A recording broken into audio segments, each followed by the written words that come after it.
Good afternoon. Okay, we have another special guest joining us today, Secretary of Agriculture Tom Vilsack. As you all know, this is Secretary Vilsack's second turn at the Department of Agriculture, which he led in the Obama-Biden administration from 2009 through 2017, making him the longest-serving member of President Obama's cabinet.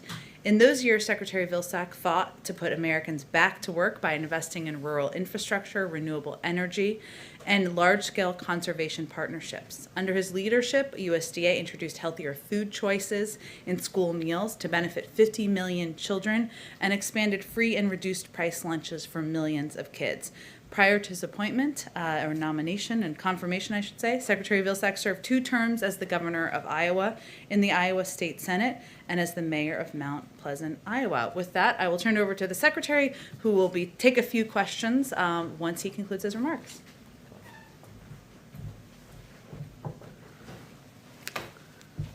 Jen, thanks very much. It's certainly a pleasure to be here today with all of you. I'm here primarily to talk about food and nutrition security, and you may think that that is just about food and nutrition security, but in fact it's about a lot more than that. When you understand that 25% of America's workforce is directly or indirectly impacted by the food and ag industry, that it represents a significant percentage of our GDP, that educational achievement is somewhat dependent on youngsters having healthy and nutritious food as they begin their school year and school day, and the fact that it is a noted effort at reducing poverty, food and nutrition security becomes an important issue.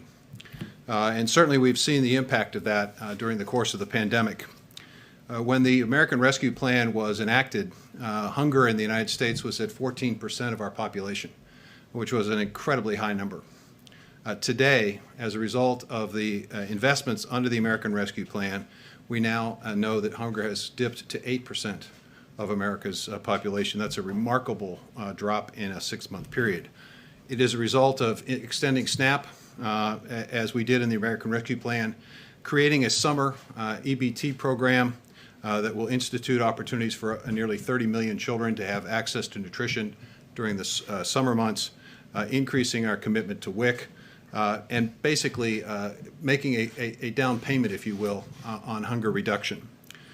We have the opportunity over the course of the next several months, as Congress considers the American Jobs Plan and the American Family Plan, to cement those results and to actually build upon them. There are 3 key investments for nutrition and food security in the American Families Plan. First, we're going to make permanent this incredible and historic effort to feed kids during the summer months. There are, as I said, nearly 30 million American children who are in free and reduced lunch status in schools. At the end of the school year, there is no program other than a summer feeding program, which impacted and affected several million of those 30 million children. Now we have the opportunity to provide each one of these families with a card that looks like this. This is the summer Ebt Card that's available. It allows parents the opportunity to go to the grocery store, as they do with their SNAP card, and be able to purchase additional fruits and vegetables and other wholesome food for their children, ensuring that 30 million kids will have the opportunity to have nutrition during the summer, which means that they'll be better prepared to begin school ready to learn in the fall.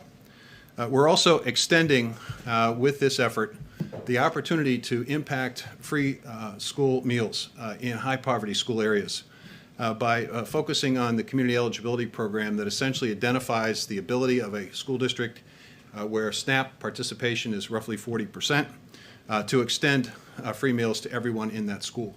This is going to expand opportunities for youngsters to be well fed, and we know from a recent Tough study that one of the healthiest places in the country for children to eat is now in America's schools.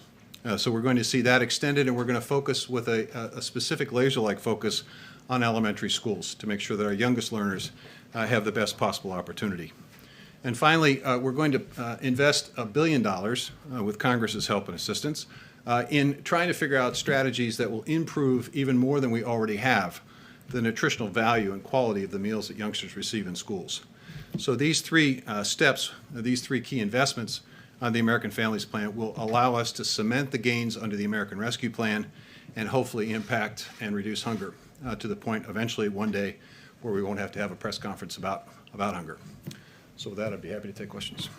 Great. Andrew, you want to take us off? Yeah, Secretary Vilsack, a couple questions. One about the mines that you, the mine project that you had previously blocked, and then the Trump administration allowed those to open up. Do you have any particular view on whether that should be reopened or not? This is the twin metal copper mine.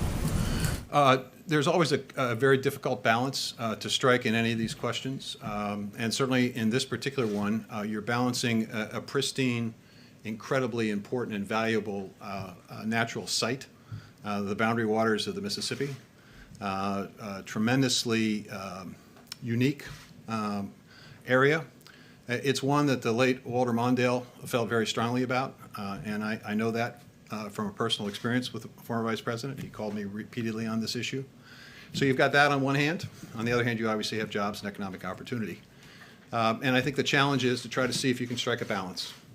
And that's what we attempted to do in the previous administration, and I don't see any reason why we should change that calculation, trying to find the balance between preserving a pristine area and at the same time looking for ways in which job growth, economic growth can take place in rural areas. And that's what we're going to attempt to do. There are no final decisions being made on this. This is obviously something we also have to do in conjunction with the Department of Interior. They have a stake in this issue as well. I just want to get to a bunch of people and he has limited time, so go ahead, Alice. Sure. One way of increasing SNAP benefits is by reforming the Thrifty food plan. And I know that that is under review right now. Can you talk a little bit about what that review entails and when we should expect results and how the reforms would be implemented if the program is approved? It's a complicated question and one that hasn't been reviewed in detail for quite some time. And we expect and anticipate during the course of the summer months that we will complete our review and then have an opportunity perhaps to have a conversation about this in the fall. And this will be appropriately timed because, as you know, the American Rescue Plan called for an extension of the increase in SNAP over the course of the summer months until the end of September. So it's timely for us to look at this.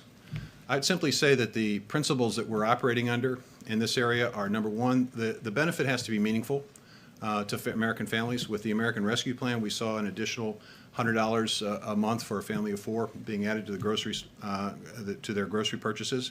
It also impacts jobs, as I said before.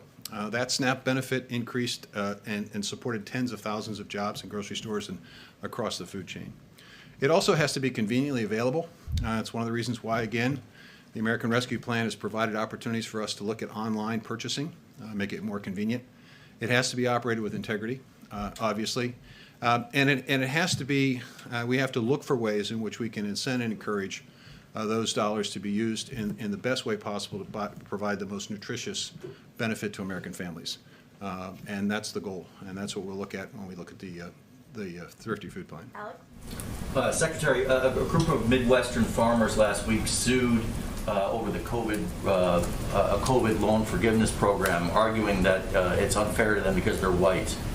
Your reaction to that lawsuit, and do you stand by the program's structure? It's a great question. I appreciate it. I think I have to take you back 20, 30 years when we know for a fact that socially disadvantaged producers were discriminated against by the United States Department of Agriculture. We know this. We have reimbursed people in the past for those acts of discrimination, but we've never absolutely dealt with the cumulative effect. And by cumulative effect, I mean this. When I have the full advantage of all the USDA programs throughout the last 30 years, my operation could grow. I could invest in more land. I could get the latest and best technology. I could plant my crop at just the right time. I could make more money. If I had limited access or no access to USDA programs, obviously my operation significantly limited. So the American Rescue Plan's effort is to begin addressing the cumulative effect of that discrimination in terms of socially disadvantaged producers. Secondly, when you look at the COVID relief packages that had been passed and distributed by USDA prior to the American Rescue Plan, and you take a look at who disproportionately received the benefits of those COVID payments, it's pretty clear that white farmers did pretty well under that program because of the way it was structured. It's structured on size and structured on production. So I think there is a very legitimate reason for doing what we are doing. I think it has to be complemented with additional steps, which the American Rescue Plan provides, an equity commission to take a look at whether or not there are systemic barriers that need to be removed at the department, and also taking a look at how we might be able to create better technical assistance, better access to land, better access to markets for socially disadvantaged producers and for local and regional food production. So we're going to continue to proceed forward. Understand that litigation is going to be what it is, and we'll obviously have the Department of Justice and others do what they do.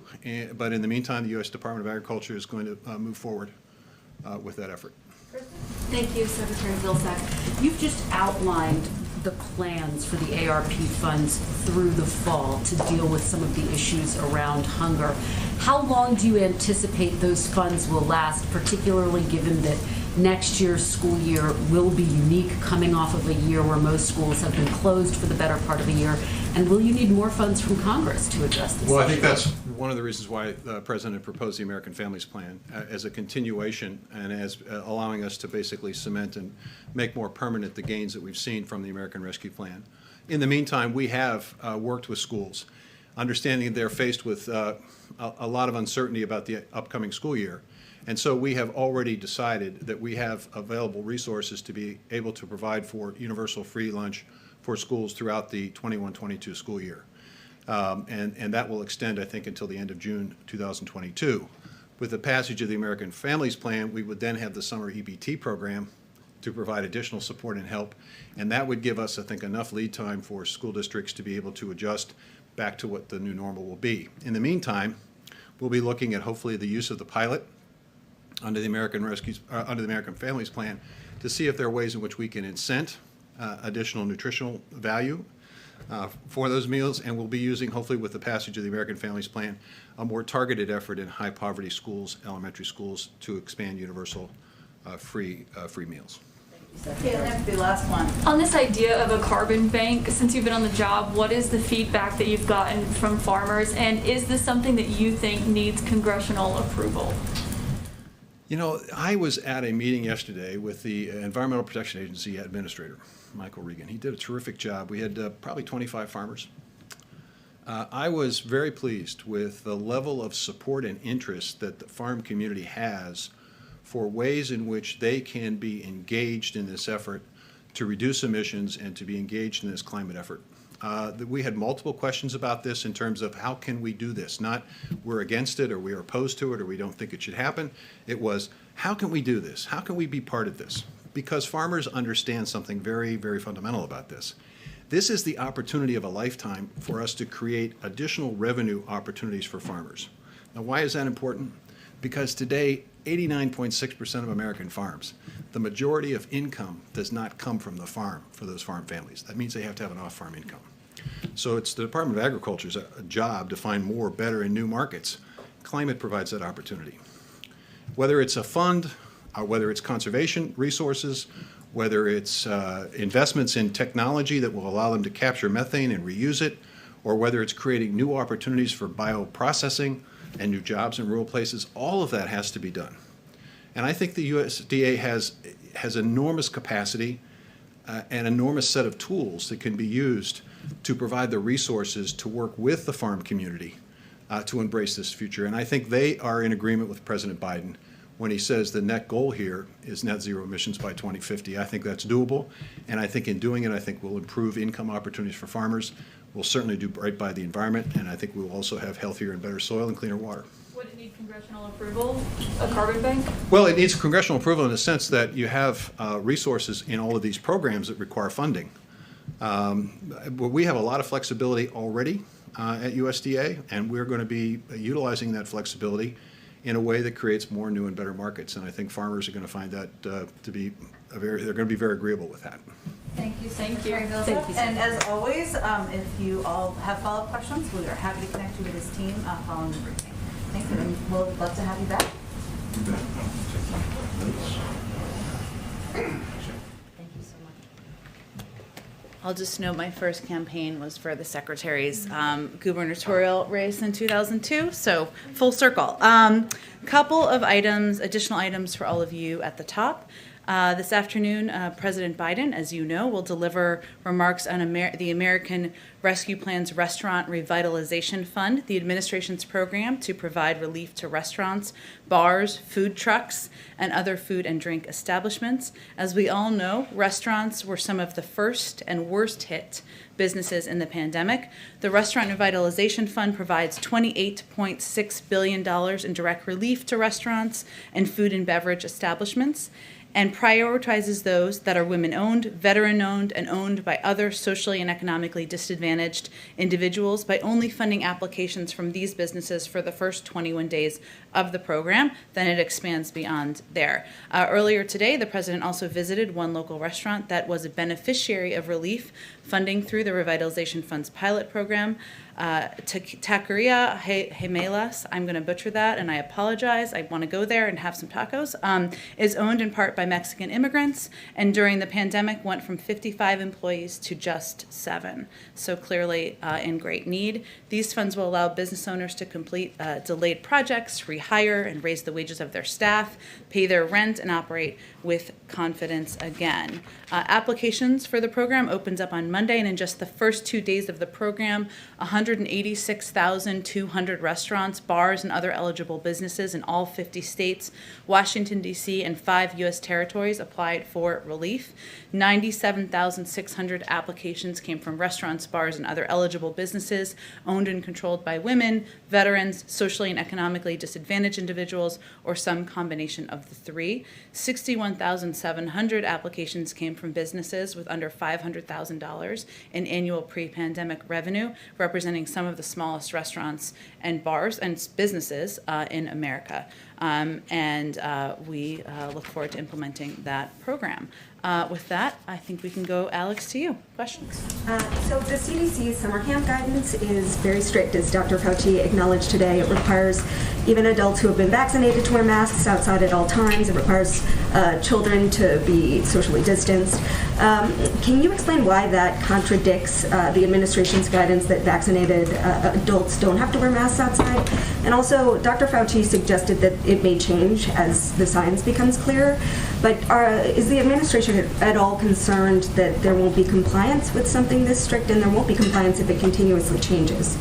Sure. Well, first, I think everyone can expect that the guidance will continue to be updated and will continue to change. And I think as a parent myself of kids going to summer camp, don't tell them I said that, I would welcome that.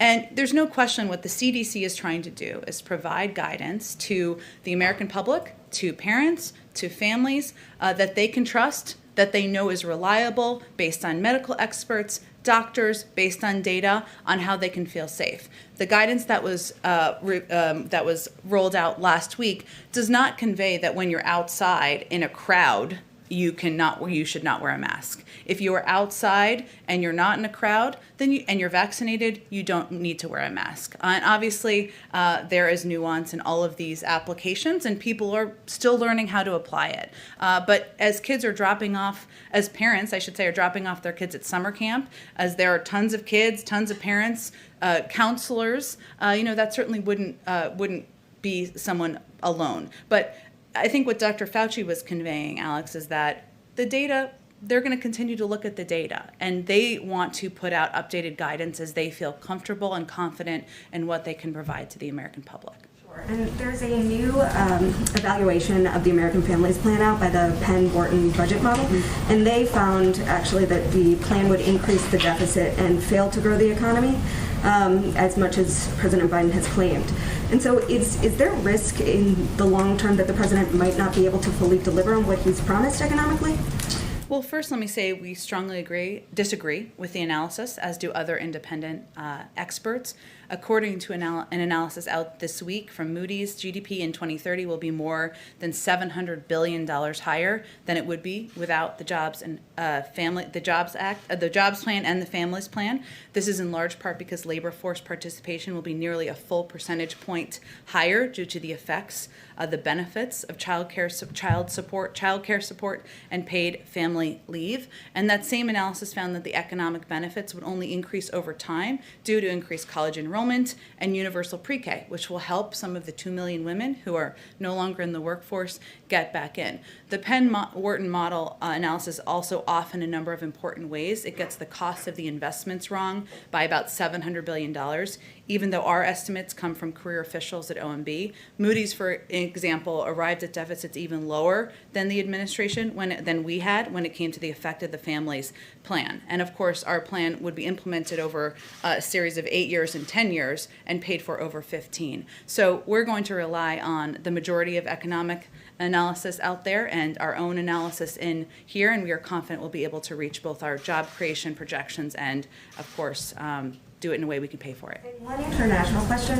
Israeli Prime Minister Benjamin Netanyahu missed the deadline to put together a coalition government yesterday, or a new governing coalition. Is the president monitoring the situation, and does the administration have any sort of response or perspective on the possibility of a new coalition government there? Well, we do read all of your news coverage, but we are not going to comment publicly on government formation while that process is underway. Go ahead, Andrew. Okay, so a couple follow-ups on Vilsack's answer, Secretary Vilsack's answer on the Twin Metals thing. Is that a decision that you think will be coming at any point soon, or is that just sort of carved out?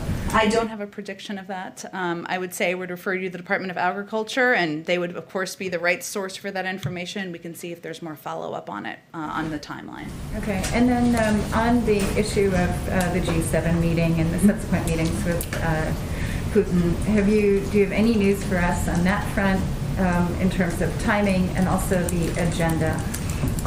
Not quite yet. As soon as we have details or any confirmed details of timing, location, date, participation, we will of course share that with you, and I would expect we wouldn't have more specifics on an agenda if and when we have it confirmed until much closer. And then just one more on my favorite topic of the WTO. I don't know which one it is. Okay. TRIPS waiver. So this morning there was a meeting of the WTO. Catherine Tai made some comments during an FT session talking about time being of the essence, really sort of underscoring. There are multiple reports out also about kind of a division within the administration on this waiver issue. Can you just really walk us through what your perspective is on this and why? So that there's so many people in institutions and organizations now really putting pressure on President Biden to back this waiver. Well, I think it's important first to just take a step back and remind everyone that the president spoke about his support for this type of a waiver back during the campaign. But we are running a process. We have been running a process in the administration that includes all stakeholders in the administration. And he is somebody who has welcomed people of different views. He wants to know the details. He's a details guy, and he wants to dig into the pros and cons and all of the considerations for any decision. As we look at this decision, what we're really talking about, I know you know this, Andrea, but for others, we're really talking about the U.S. position as it relates to the WTO process, right? And that process will take a series of months and requires a unanimous point of view to move forward. So what the consideration now is the U.S. position. Our objective overall, as we look at this decision, is how can we provide as much supply in the most cost-effective way to the global community? And clearly there are steps we've announced, we're in the process of taking, providing 60 million doses to the global community once we have that available, that are AstraZeneca doses. Earlier this week, Pfizer announced they'll also be sending doses or manufacturing doses for the global community. And we're going to continue to work with our partners. I expect we'll have more now that the WTO meetings are underway. We'll have more to say very soon on this. Are you concerned about setting a precedent that could be, so even if India and South Africa narrow the proposal, which is apparently something that's going on, and maybe you could confirm that that is your understanding. Even if that proposal is narrowed, are you concerned that you're going to be setting a precedent that could harm U.S. companies in the future? Which is what, we hear from U.S. industry. Well, clearly, as these decisions are weighed, we take intellectual property incredibly seriously. And we also, though, are in the midst of a historic global pandemic, which requires a range of creative solutions, and we're looking at it through that prism. I'm sorry, Jen, I just want to be very clear. It sounds like you're pushing us or leaning toward some kind of a waiver of some kind. I'm not trying to give you an indication. That obviously would be an announcement or a decision that would be recommended by the USTR, and a decision I would expect that would be made by the USTR. But what I'm trying to give you an understanding of, which I think was your question, is what the considerations are in the thinking and decision. I think a decision will be made Soon. Go ahead. I have questions on a couple of different topics. The first is on the debt limit. Is the White House concerned about being able to avoid a government shutdown and raising the debt limit, considering the Treasury is unsure how long it can use the extraordinary measures it has? And what's the White House's strategy for pressuring Congress to agree to raise or suspend the debt limit, or are you leaving that to Treasury to figure out?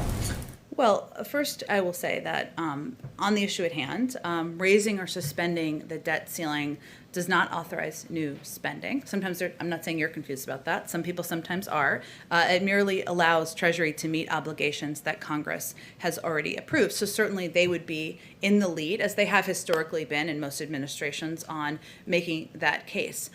We expect Congress to act in a timely manner to raise or suspend the debt ceiling, as they did 3 times on a broad bipartisan basis during the last administration, including the same year that the former president signed into law tax cuts that added $2 trillion to the deficit. So we certainly expect they will move forward, that this is something that has been done on a bipartisan basis. Democrats and Republicans have called for it in the past, and that's what we'll be advocating for.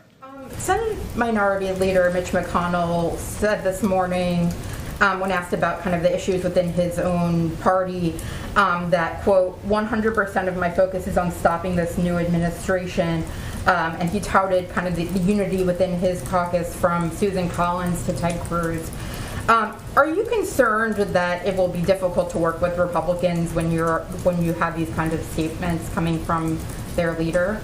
Well, I guess the contrast for people to consider is 100% of our focus is on delivering relief to the American people, on getting the pandemic under control and putting people back to work. And we welcome support, engagement, and work with the Republicans on that. And the president has extended an open arm to that. The door to the Oval Office is open. He's invited Senator Capito to bring a group of her choosing to the White House next week. And we think there is opportunity for agreement to deliver on relief to the American people. One quick question. A judge this morning struck down the CDC's national moratorium on evictions. Do you have a response to that and the administration's plans to appeal potentially? Yes, I do. We understand, and this just happened, as you alluded to this morning, we understand the Department of Justice is reviewing the court's decision and should have more to say later today. We also recognize, of course, the importance of the eviction moratorium for Americans who have fallen behind on rent during the pandemic. A recent study estimates that there were 1.55 million fewer evictions filed during 2020 than would be expected due to the eviction moratorium. So it's clearly had a huge benefit, but we would expect that a response and any, of course, decision about additional action would come from DOJ, and you may hear more from them today. Go ahead, Christine. Thanks, Jen. Facebook has decided to keep former President Trump off of its platform for now. Senator Ted Cruz tweeted the following: for every liberal celebrating Trump's social media ban, if the big tech oligarchs can muzzle the former president, what's to stop them from silencing you? What do you make of that comment? Does he have a point?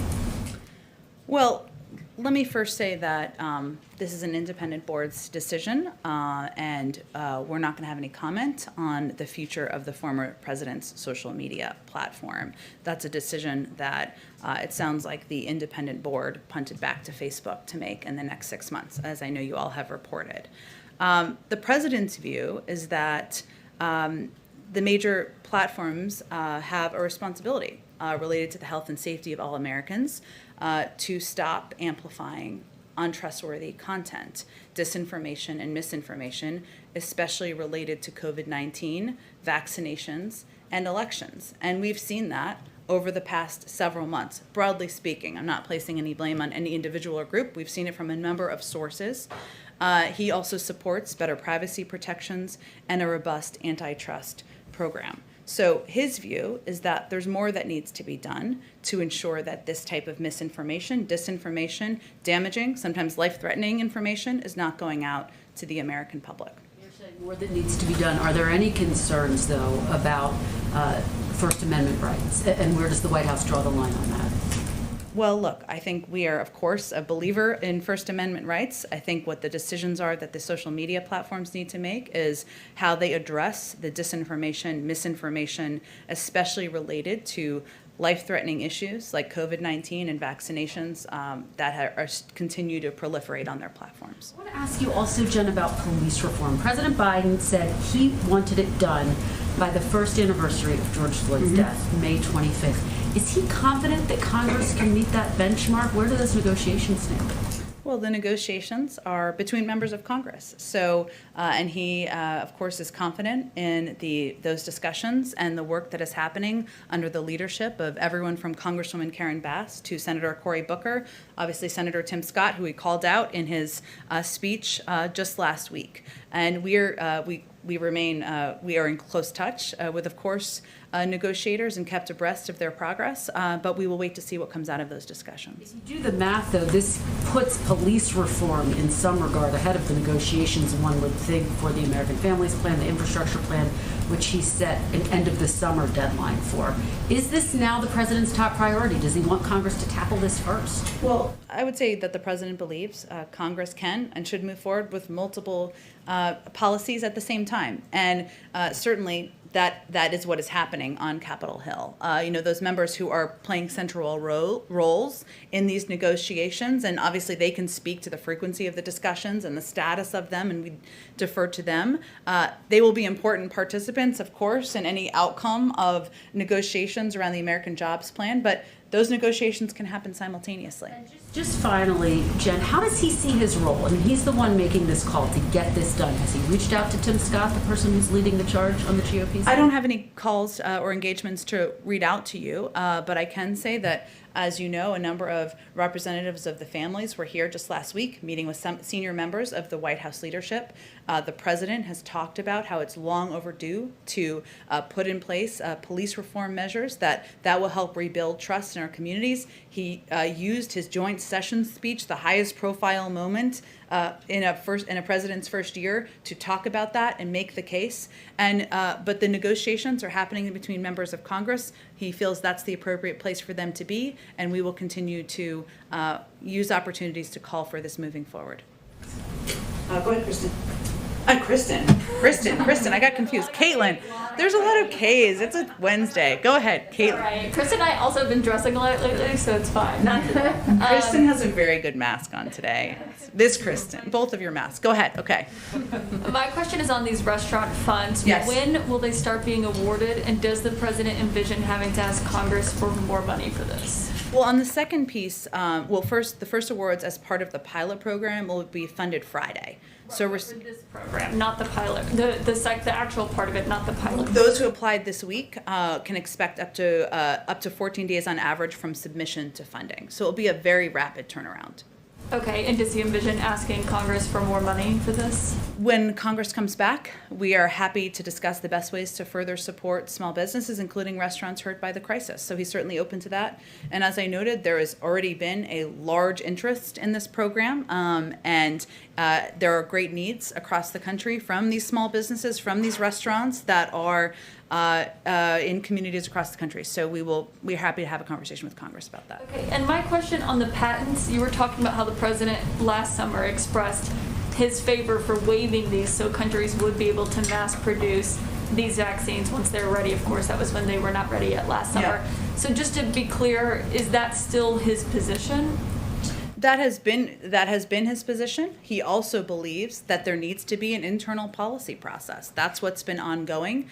The recommendation, the appropriate process, the recommendation to come from the USTR, and then any announcement about a decision would come from USTR. And that's how government should function and should work. And as and I noted in response to Andrew's question, there are of course considerations, but we're also in the midst of a global pandemic, and our objective is to getting as much supply out into the global community as quickly as possible in the most cost-effective manner as we can. But what did he communicate to Catherine Tai, his trade representative, before these meetings with the WTO on this are underway? Well, there have been discussions happening here through a policy process. I don't think his comments he made last summer are a secret.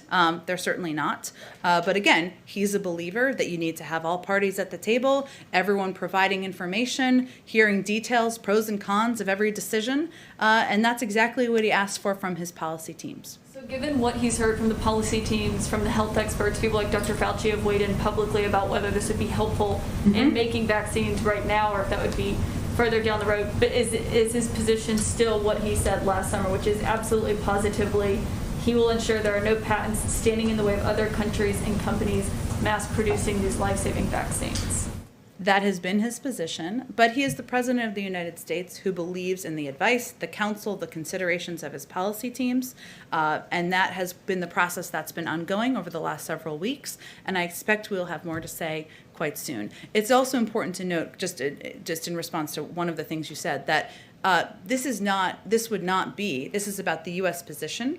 There would be an entire process at the WTO that would likely be months in the making. And that's just how the process works. So there's also a consideration leading up to that. Okay, thank you. Okay, go ahead. Thank you, Jen.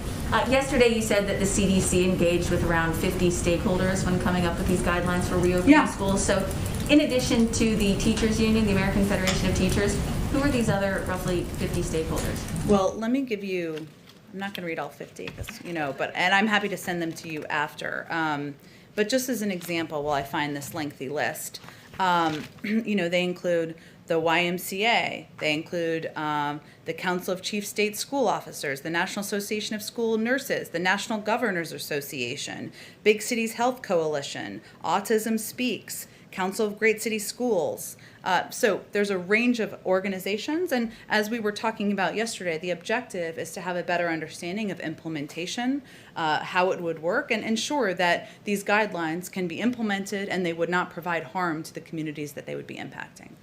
But can you just explain maybe just a little bit more, why the CDC needs all of this input from so many outside entities? Why can't it just come up with these science-based guidelines on its own? Well, they do so to ensure that the recommendations are feasible to implement and that they adequately address the safety and well-being of individuals the guidance is aimed to protect. And that type of consultation is pretty standard as a part of their consideration processes.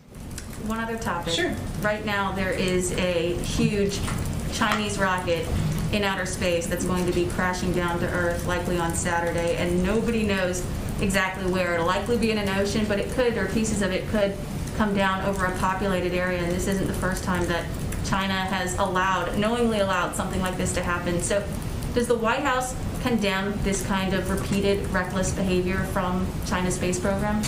Well, let me first say that U.S. Space Command is aware of and tracking the location of the Chinese Long March 5B in space.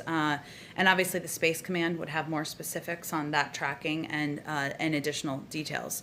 The United States is committed to addressing the risks of growing congestion due to space debris and growing activity in space. And we want to work with the international community to promote leadership in responsible space behaviors. It's in the shared interests of all nations to act responsibly in space to ensure the safety, stability, security, and long-term sustainability of outer space activities. So cooperation is a hallmark of our approach. We're going to work with our international partners on that, and certainly addressing this is something we'll do through those channels. And just a quick follow-up. If this rocket does cause some serious damages here on Earth, would the White House enforce China paying some sort of compensation as required by the UN Space Liability Convention?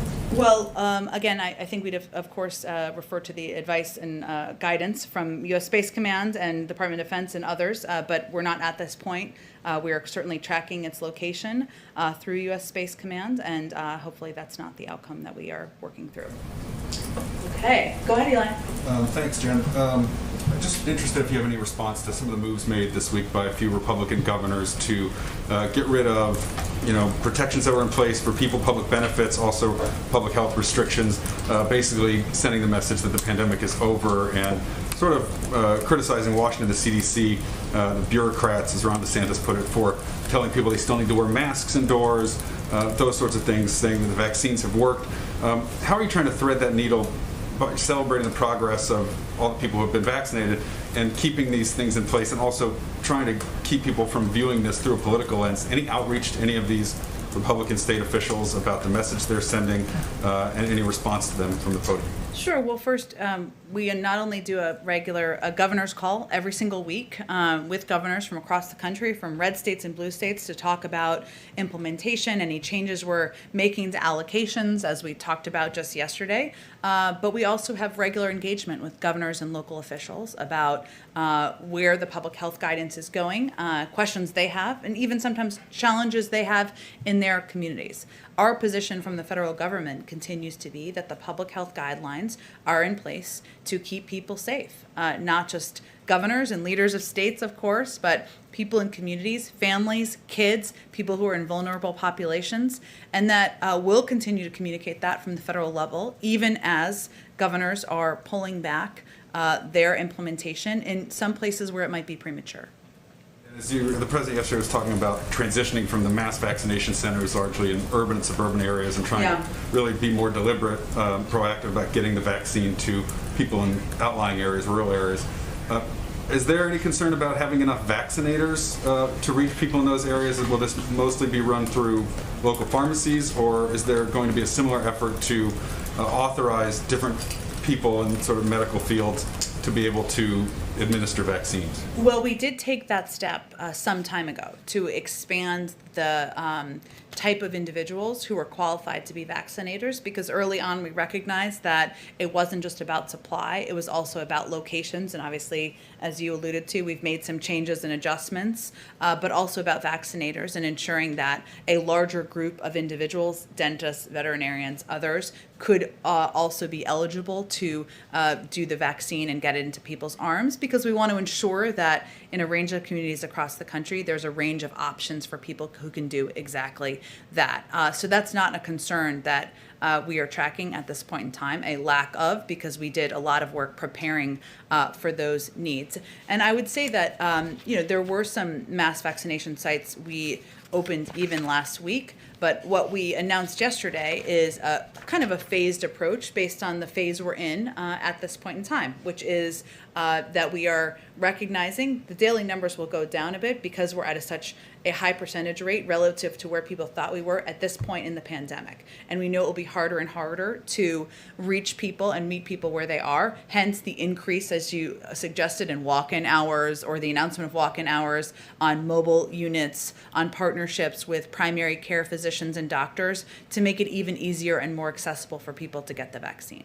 Just one more on tomorrow on the trip to Louisiana. So far, the president has mostly traveled to states that are, competitive swing states. Louisiana is obviously a red state, but has been impacted by COVID. Except for Texas and Ohio. Well, okay. But, there's been a lot of travel to some of these states. Can you just talk a little bit about the takeaway that people should have when they see the president showing up, in deep red Louisiana tomorrow, and the issues that he wants to draw attention to? Sure. Well, first, the president, when he was elected, knew from day one he was going to govern for all Americans, and that was going to be his objective. And so even if it's for people who didn't vote for him, for states who didn't vote for him, his focus is on delivering for them. So tomorrow he'll make 2 stops in Louisiana.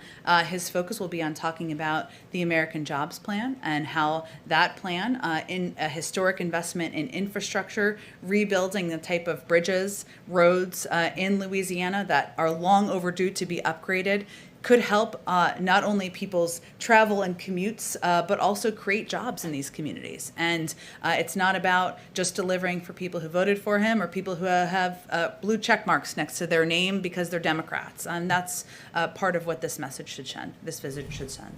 Go ahead, Hans. I get that you sort of prefer the Moody's model over the Penn Wharton. I'm just curious if the White House is going to accept whatever CBO and JCT scores the president's proposals at. Well, I think our issue with the Penn Wharton model was the data it was based on and that it was off. And so we'll have to look at what the data that any future analysis is based on, and then we'll give an assessment. Okay, so even official, you're not embracing whatever the official assessment will be from CBO and JCT?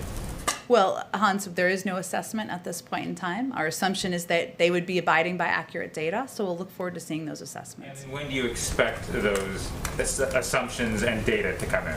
I don't have a prediction of that. Thank you. Suggest you ask them. Go ahead, Alex.